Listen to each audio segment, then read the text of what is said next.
राष्ट्रपति पद पर द्रौपदी मुर्मू की जीत का जश्न जारी। केंद्रीय मंत्री अर्जुन मुंडा ने कहा, नए अवसर के साथ आगे बढ़ रहा है जनजातीय समाज।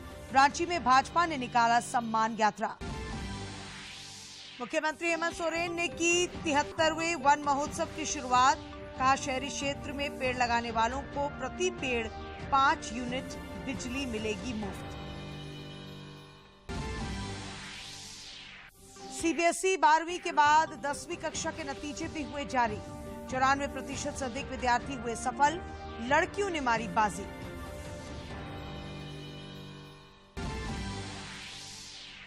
और मुख्यमंत्री हेमंत सोरेन ने अमेरिका से लौटी 5 हॉकी खिलाड़ियों से की मुलाकात। बोकारो में सुब्रोतो कप फुटबॉल टूर्नामेंट शुरू।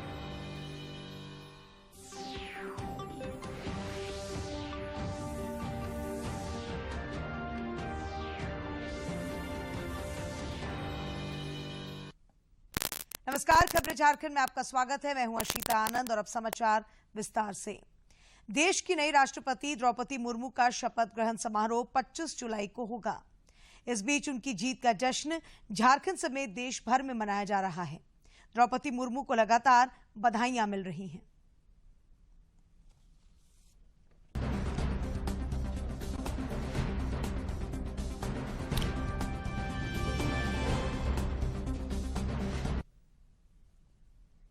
और इस बीच जनजातीय मामलों के केंद्रीय मंत्री अर्जुन मुंडा ने कहा है कि आजादी के लंबे कालखंड के बाद जनजातीय समाज नए अवसर के साथ आगे बढ़ रहा है।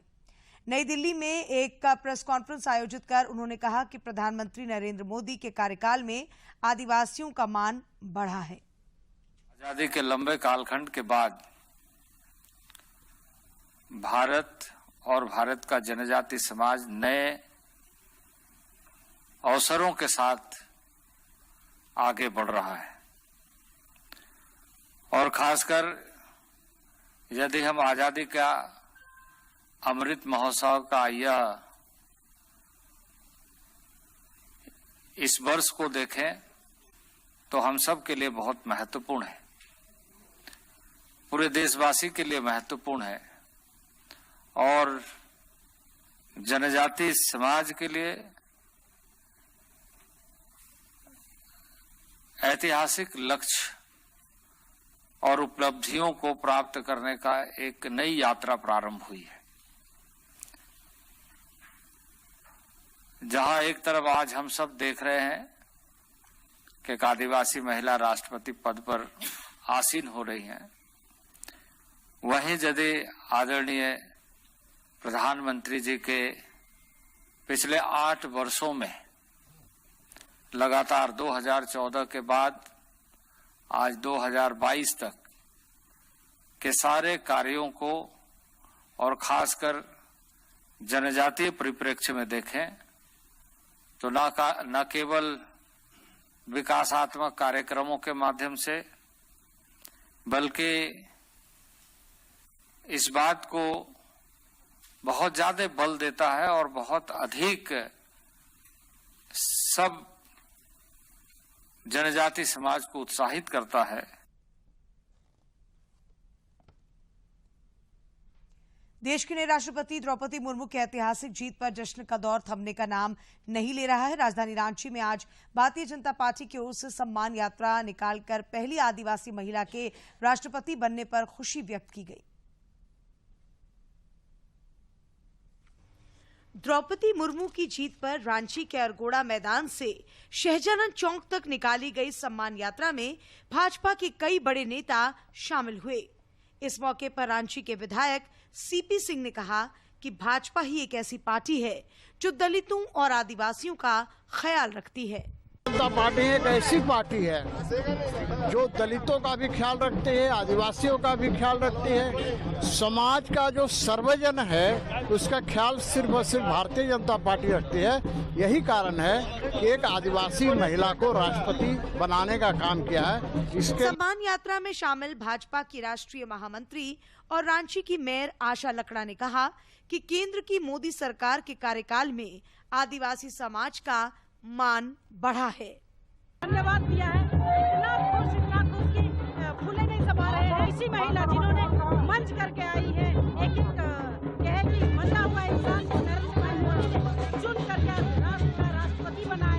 भाजपा नेताओं ने प्रधानमंत्री नरेंद्र मोदी का आभार व्यक्त करने के साथ ही कहा कि सबका साथ, सबका विकास और सबका प्रयास के मूल मंत्र को चरितार्थ करते हुए प्रधानमंत्री ने अनुसूचित जनजाति समाज से आने वाली महिला को देश के सर्वोच्च पद पर बिठाकर सबको आशा और विश्वास का संदेश दिया है। रांची से प्रताप की रिपोर्ट। मुख्यमंत्री हेमंत सोरेन ने आज रांची के IIM सभागार में 73वें वन महोत्सव की शुरुआत की। इस मौके पर मुख्यमंत्री ने शहरी क्षेत्र में अपने घरों में पेड़ लगाने और उनका संरक्षण करने वालों को 5 यूनिट प्रति पेड़ बिजली मुफ्त देने की घोषणा की। वन, पर्यावरण और जलवायु परिवर्तन विभाग झारखंड की ओर से आयोजित वन महोत्सव के दौरान मुख्यमंत्री हेमंत सोरेन ने पौधारोपण कर पर्यावरण संरक्षण का संदेश दिया। इस मौके पर उन्होंने विश्व मौसम परिवर्तन, ग्लोबल वार्मिंग एवं प्राकृतिक आपदाओं पर चिंता जताते हुए कहा कि प्रकृति का अगर कोई दुश्मन है तो वो कोई और नहीं बल्कि मनुष्य है। मैं जहां तक समझता हूं, अगर इस धरती का अगर कोई दुश्मन है तो हम मनुष्य से बड़ा दुश्मन कोई नहीं। हम बनाने का भी संकल्प लेते हैं और इसे बिगाड़ने का भी संकल्प लेते हैं। मुख्यमंत्री ने कहा कि जंगलों की कटाई और अवैध खनन से राज्य को काफी क्षति हुई है। उन्होंने कहा कि प्रकृति से खिलवाड़ हुआ तो परिणाम भुगतने पड़ेंगे। मुख्यमंत्री ने कहा कि हम लोग बहुत तेजी से विकास की गति को छूने का प्रयास कर रहे हैं। हर ओर गतिविधियां हो रही हैं, लेकिन इस जमीन पर जीने के लिए ऐसी व्यवस्था ना खड़ी करें जो हमारे जीवन के अंत का सबब बन जाए। और कोई नहीं इसको, इस प्राकृतिक व्यवस्थाओं को नहीं बिगाड़ता। इस पूरी प्राकृतिक व्यवस्थाओं को अगर बिगाड़ता है तो मनुष्य ही एक ऐसा जीव है जो ये काम करता है। मौके पर स्थानीय विधायक नवीन जायसवाल ने कहा कि ये प्रकृति से छेड़छाड़ का ही नतीजा है कि आज देश में जहां हमेशा सुखाड़ होता था वहां आज बाढ़ है और जहां पर्याप्त बारिश होती थी वहां सूखा पड़ रहा है। लगातार कटने के कारण और प्रकृति का असंतुलन होने के कारण आज अगर अभी वर्तमान समय में आप देखेंगे तो भारतवर्ष में आधी जगह बाढ़ के चपेट में है। जहां कभी पानी नहीं होता था वहां आज बाढ़ आ रहा है और जहां पानी भरपूर होता था वहां सूखा हो रहा है। तो इसका मतलब कहीं ना कहीं हम प्रकृति से छेड़छाड़ किए, प्रकृति को नुकसान पहुंचाए और उसी का कारण आज पूरा विश्व और पूरा भारत भी झेल रहा है। झारखंड के नाम से ही जंगल झाड़ का बोध होता है, मगर आधुनिकीकरण के नाम पर जंगल कटते जा रहे हैं।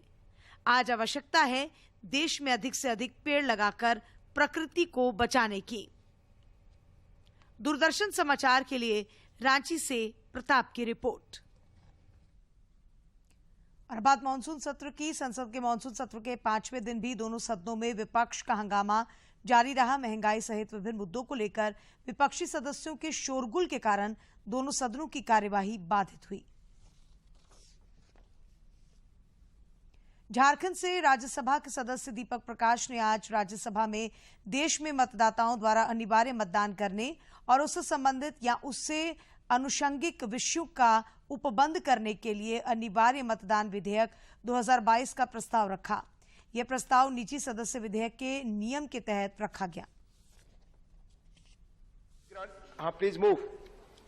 मैं प्रस्ताव करता हूं कि देश में मतदाताओं द्वारा अनिवार्य मतदान करने और उनसे संबंधित या उनसे अनुषंगिक विषयों का उपबंध करने के लिए विधेयक को पुनर्स्थापित करने की अनुमति दी जाए। The question is that leave be granted to introduce the bill. Those in favor will please say aye. Those against will please say no. Jharkhand समेत देश भर में पिछले कुछ दिनों से कोरोना संक्रमण का दायरा फिर से बढ़ता जा रहा है। देश में पिछले 24 घंटों के दौरान कोविड के 21,880 नए मामले सामने आए हैं, जबकि इस दौरान 21,219 लोग स्वस्थ भी हुए हैं। केंद्रीय स्वास्थ्य मंत्रालय के अनुसार देश में कोविड के 1,49,482 मामले सक्रिय हैं। उधर झारखंड में भी कोरोना के दैनिक और सक्रिय मामलों में लगातार इजाफा हो रहा है। राज्य में पिछले 24 घंटों के दौरान कोविड-19 के 214 नए मामले सामने आए हैं, जबकि 171 लोगों ने कोरोना को हराया है। राज्य में फिलहाल कोरोना के 1172 सक्रिय मामले शेष हैं, जबकि रिकवरी रेट 98.51% है। कोरोना के खिलाफ जारी जंग में देश में टीकाकरण अभियान तेज गति से जारी है। केंद्रीय स्वास्थ्य मंत्रालय के अनुसार देश में अब तक 2,01,37,95,000 से अधिक कोविड रोधी टीके लगाए जा चुके हैं।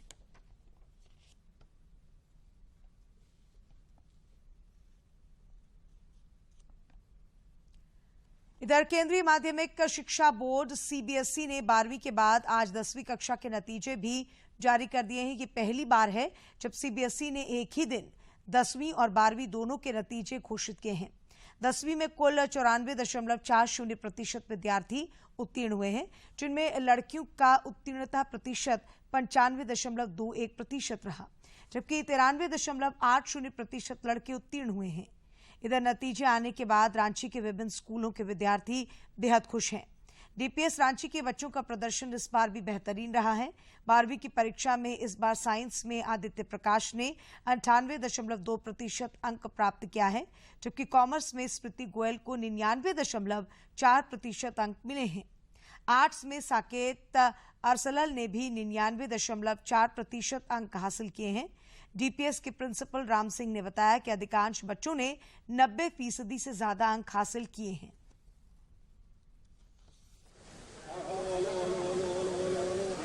साइंस में जो है सेकंड डिवीजन कोई होता नहीं कभी हमारा 73%। देखिए, पटना रीजन का जो रिजल्ट है, जिसमें झारखंड का वो बहुत अच्छा रिजल्ट है और बच्चे अच्छे नंबर में 90+ में क्वालिफाई किए हैं।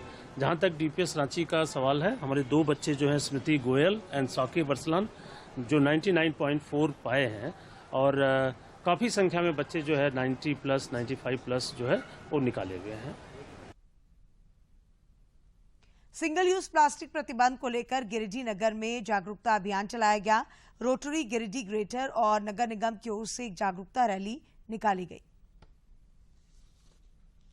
गिरिडीह शहर के टावर चौक से बड़ा चौक तक निकाली गई इस रैली के दौरान सभी दुकानदारों से सिंगल यूज प्लास्टिक का उपयोग नहीं करने की अपील की गई।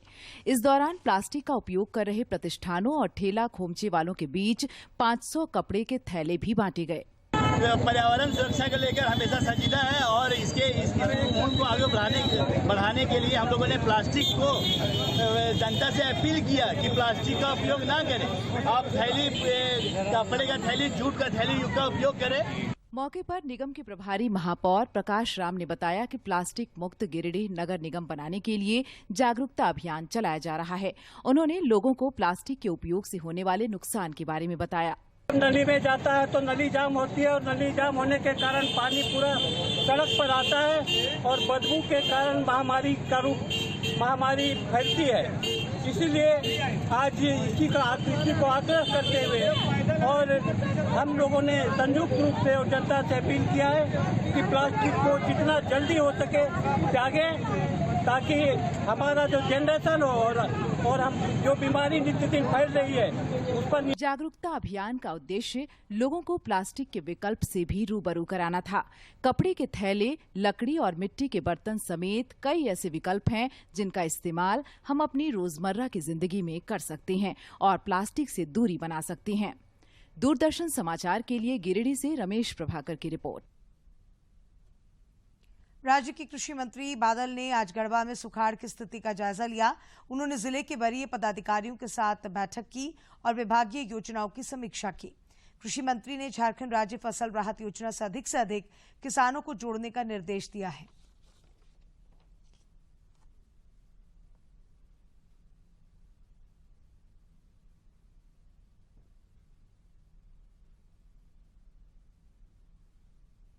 मानसून की बेरुखी के कारण राज्य के कई जिले सुखाड़ की ओर बढ़ रहे हैं। इससे किसानों की चिंता बढ़ गई है। लोहरदगा जिले में महज 18% ही बारिश हुई है और केवल 10% धान की बुआई ही हो सकी है। धान रोपनी का मौसम है, लेकिन खेतों में दरारें पड़ रही हैं। लोहरदगा जिले में मॉनसून की बेरुखी के कारण ग्रामीण और शहरी क्षेत्रों के किसानों की मुश्किलें बढ़ने लगी हैं। किसान अब भी बारिश के लिए आसमान की ओर टकटकी लगाए हुए हैं। यहाँ पर फसल हो नहीं सक रहा है और बारिश नहीं होने के कारण से सब बेड़ा खेत में सूख जा रहा है। इससे सब किसान को बड़ी मुसीबत झेलना पड़ जा रहा है और पानी तो खेत में है, ये होबे नहीं कर कार रोपेंगे। जिले में सुखाड़ की संभावना को देखते हुए प्रशासनिक कसरत शुरू कर दी गई है। जिले के उपायुक्त वाघमारे प्रसाद कृष्ण ने कहा कि सुखाड़ की आशंका से निपटने के जरूरी कदम उठाए जा रहे हैं। और बरसात को लेकर के जो अभी स्थिति बन रही है, तो हम उम्मीद करते हैं कि आने वाले दिनों में अच्छी बरसात होगी। और यदि इस तरह की स्थिति होती है कि जो है बरसात ज़रूरत से कम होती है, तो उसको निपटने के लिए भी आपदा प्रबंधन के माध्यम से प्लान बना करके उसको निपटा जाए। इस बीच राज्य के वित्त मंत्री और लोहरदगा के विधायक डॉक्टर रामेश्वर उरांव ने कहा कि सरकार की स्थिति पर पैनी नजर है। जल्द ही किसानों के लिए राहत कार्य की घोषणा की जाएगी। अभी भी कोई सरकार रहेगी तो बना हुआ है ड्रील कि क्या करना है, कैसे करना है।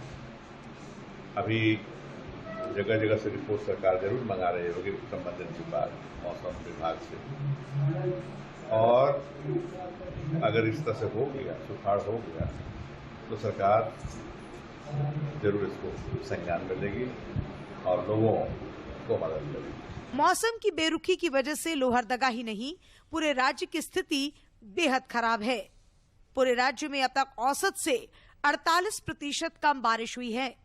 इस कारण दलहन, तिलहन, मोटा अनाज और अन्य फसलों की खेती भी कमजोर पड़ गई है। राज्य के 24 में से 16 जिलों में धान का बिचड़ा लगाने का काम काफी धीमा है। लोहरदगा से आसिफ रजा की रिपोर्ट। इस बीच मौसम ने थोड़ी राहत दी है। बंगाल की खाड़ी में उठे चक्रवाती तूफान का असर झारखंड में दिखने लगा है। इसके प्रभाव से राज्य में एक बार फिर मानसून के सक्रिय होने की संभावना है। आज रांची समेत राज्य के कई स्थानों पर हल्के से मध्यम दर्जे की बारिश हुई। मौसम विभाग के अनुसार झारखंड में निम्न दबाव का असर अगले 4 दिनों तक रह सकता है। इससे कुछ जिलों में तेज तो कुछ जिलों में मध्यम दर्जे की बारिश के आसार हैं। मुख्यमंत्री हेमंत सोरेन ने आज अपने आवासीय कार्यालय में से अमेरिका में आयोजित खेल एवं सांस्कृतिक आदान प्रदान कार्यक्रम में हिस्सा लेकर झारखंड लौटी 5 महिला हॉकी खिलाड़ियों से मुलाकात की। सभी खिलाड़ियों ने मुख्यमंत्री के साथ अमेरिकी दौरे के अनुभवों को साझा किया। इस मौके पर मुख्यमंत्री ने कहा कि झारखंड के खिलाड़ियों को सशक्त प्लेटफॉर्म उपलब्ध कराने के लिए सरकार प्रतिबद्ध है।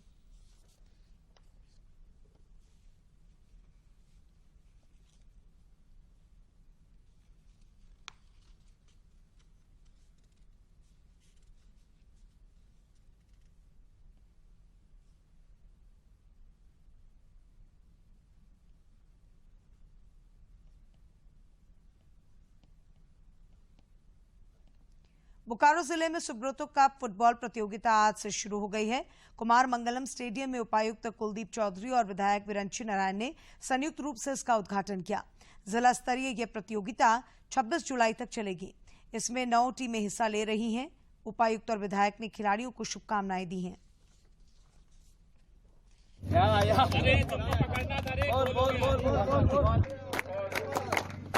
बोकारो की टीम के पास पहुंचते हुए और इस टीम से बहुत उम्मीदें हैं।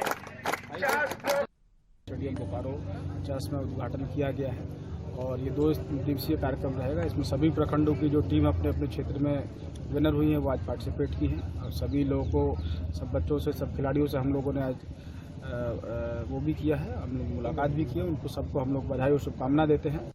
मैं करता हूँ कि जो बच्चे यहाँ खेल रहे हैं, जो जीतेंगे, वो आने वाले समय में झारखंड का, देश का नाम रोशन करें। इस प्रकार के आयोजन हमेशा ही जिले में होते रहने चाहिए और विशेष रूप से मैं जिला प्रशासन को धन्यवाद देता हूँ। गिरिडीह जिले के हिरोडी थाना क्षेत्र से पुलिस ने जन वितरण प्रणाली का 80 बोरा चावल जब्त किया है। पुलिस के अनुसार यह अनाज कालाबाजारी के लिए ले जाया जा रहा था। हिरोडी के थाना प्रभारी राधेश्याम पांडे ने बताया कि इस मामले में विधि सम्मत कार्रवाई की जा रही है।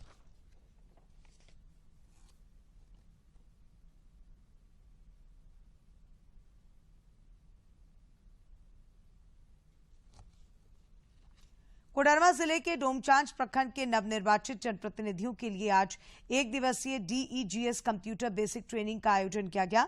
इसका उद्घाटन जिला परिषद अध्यक्ष रामधन यादव और अनुमंडल पदाधिकारी मनीष कुमार ने संयुक्त रूप से किया।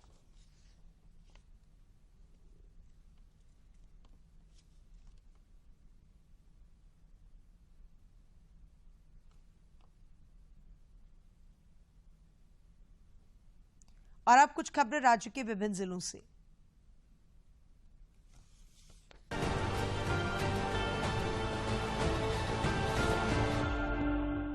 जमशेदपुर शहर के गोलमुरी पुलिस लाइन स्थित एक फ्लैट से महिला पुलिस कांस्टेबल, उसकी 10 वर्षीय बेटी और बुजुर्ग मां का शव बरामद हुआ है।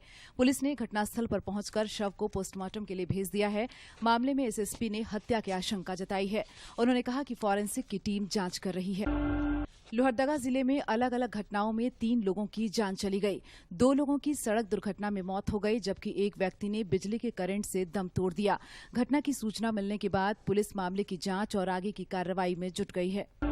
पलामू जिले के छतरपुर थाना क्षेत्र से अपहृत कारोबारी कुंदन सोनी और उसके नौकर अजय राम को पुलिस ने मुक्त करा लिया है।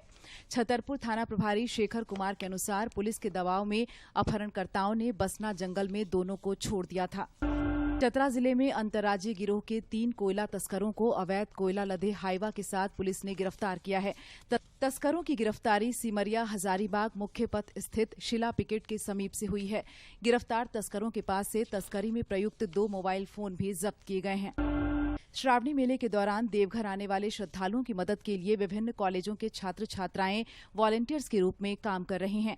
वे श्रद्धालुओं को हर संभव सुविधा और सहयोग उपलब्ध कराने के उद्देश्य से रूट लाइन में स्वैच्छिक रूप से अपनी सेवा दे रहे हैं। द्रौपदी मुर्मू के राष्ट्रपति निर्वाचित होने के बाद पाकुड़ जिले के सुदूर क्षेत्रों में रहने वाले जनजाति समुदाय के लोग जश्न मना रहे हैं। गांव में पारंपरिक नृत्य और गीत के साथ एक दूसरे को मिठाई खिलाकर खुशी का इजहार किया जा रहा है। जगह जगह आतिशबाजियां भी हो रही हैं। गढ़वा जिले में आज हुए एक सड़क हादसे में एक पिता और पुत्री को एक हाईवा ने कुचल दिया। हादसे में पुत्री की मौत घटनास्थल पर ही हो गई। पिता को गंभीर हालत में रांची रिम्स रेफर कर दिया गया है। दोनों पलामू जिले के छतरपुर थाना क्षेत्र के सिलदाग के रहने वाले थे। कांग्रेस अध्यक्ष सोनिया गांधी को समन भेजकर पूछताछ करने के विरोध में रांची महानगर कांग्रेस कमेटी और ग्रामीण जिला कांग्रेस कमेटी के तत्वाधान में विरोध मार्च का आयोजन किया गया। विरोध मार्च के पश्चात कांग्रेस कार्यकर्ताओं ने ईडी की कार्रवाई के विरोध में राज्यपाल के नाम आयुक्त को एक ज्ञापन भी सौंपा। लातेहार जिले में सीआरपीएफ को सर्च ऑपरेशन के दौरान माओवादियों द्वारा छिपाए गए 3 केन बम मिले हैं। बम बरामद होने के बाद सीआरपीएफ का बम निरोधक दस्ता घटनास्थल पर पहुंचा और तीनों बमों को निष्क्रिय कर दिया।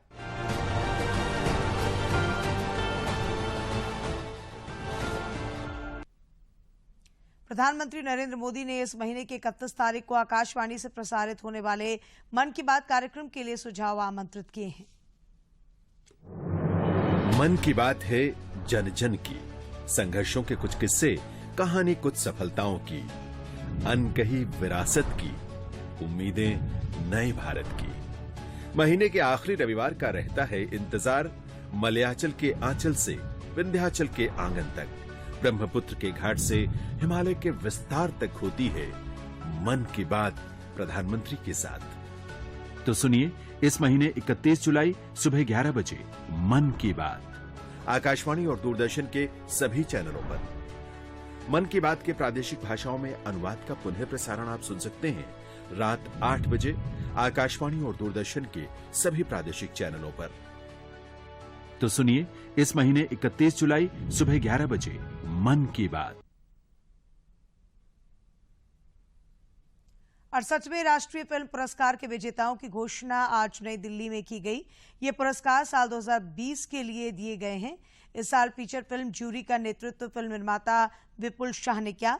पुरस्कारों की घोषणा ज्यूरी सदस्य धर्म गुलाटी ने की।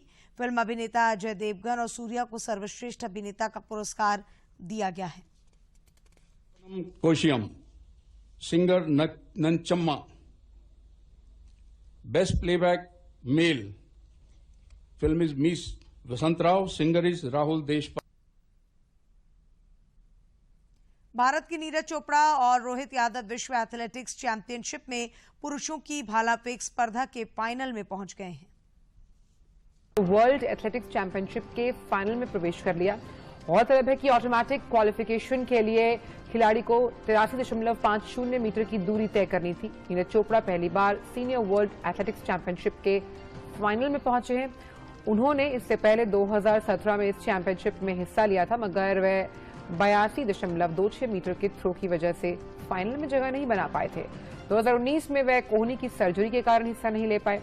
वैसे भारत ने विश्व एथलेटिक्स चैंपियनशिप में अब तक सिर्फ एक ही बार मेडल जीता है, जो कि साल 2003 में अंजू बॉबी जॉर्ज ने लंबी कूद में कांस्य पदक के रूप में जीता था। आजादी के सफर की आज की कड़ी में देखते हैं कितना खास है आज का दिन।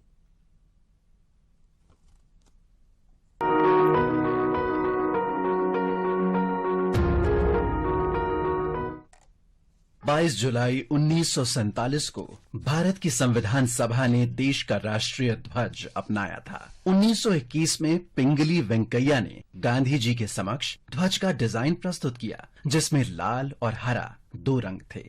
आर्य समाज नेता और शिक्षाविद लाला हंसराज ने सुझाव दिया कि ध्वज के केंद्र में चरखा जोड़ा जाए। गांधी जी ने बाद में ध्वज को संशोधित किया और बीच में सफेद रंग की पट्टी जोड़ी। मई 1923 में नागपुर में ब्रिटिश शासन के विरुद्ध हजारों लोगों ने इस ध्वज को लेकर शांतिपूर्ण प्रदर्शन किया। ये ध्वज भारत के लिए राष्ट्रवाद से संबंधित हो गया और इसे अगस्त 1931 में कांग्रेस के वार्षिक अधिवेशन में आधिकारिक रूप से मान्यता दे दी गई। अधिवेशन में पट्टियों की वर्तमान व्यवस्था और लाल के स्थान पर केसरिया रंग के उपयोग की भी स्वीकृति दी गई। केसरिया रंग साहस और बलिदान, सफेद रंग शांति और सत्य और हरा रंग उर्वरता और समृद्धि का प्रतीक है। 22 जुलाई 1947 को भारत की संविधान सभा ने देश के राष्ट्रीय ध्वज को अपनाया और उसमें कुछ संशोधन भी किए।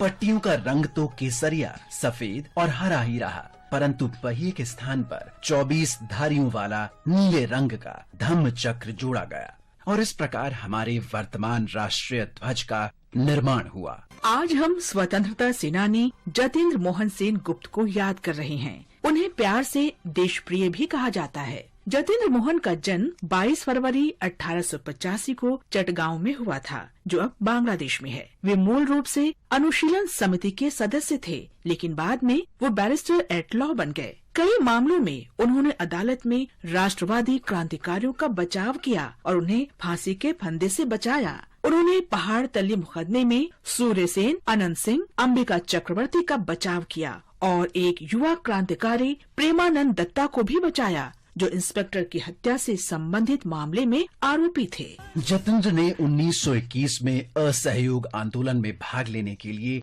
वकालत छोड़ दी। उन्होंने आंदोलनों का आयोजन और नेतृत्व किया। चांदपुर में वे चाय बागानों के सत्याग्रही मजदूरों के साथ जुड़े थे। इसके लिए उन्हें 1921 में गिरफ्तार किया गया। देश बंधु चितरंजन दास के बाद जतेंद्र मोहन बंगाल प्रांतीय कांग्रेस समिति के अध्यक्ष बने और उसके उपरांत 1925 में कलकत्ता निगम के मेयर भी रहे। वे 1926, 1927, 1928 और 1930 में भी कलकत्ता के मेयर चुने गए।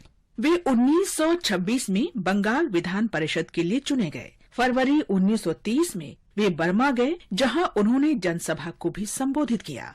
पुलिस ने 14 मार्च 1930 को सरकार के खिलाफ लोगों को भड़काने के आरोप में उन्हें गिरफ्तार कर लिया। उन पर मुकदमा चलाया गया, लेकिन बाद में वे बरी कर दिए गए। जतेंद्र मोहन कलकत्ता लौट आए और 1930 में सविनय अवज्ञा आंदोलन